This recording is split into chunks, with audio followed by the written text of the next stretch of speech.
ఈరోజైతే మేము బియ్యం ఇచ్చుకున్నామండి.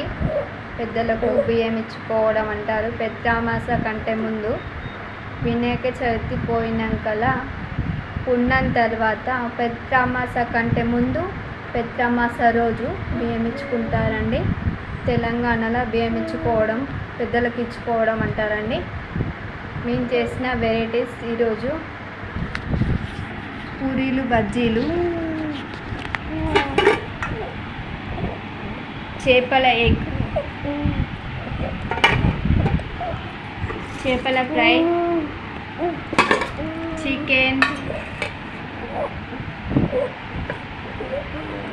చేపల పులుసు,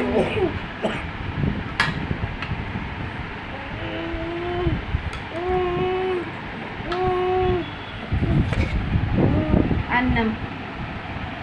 బాయ్, టాటా.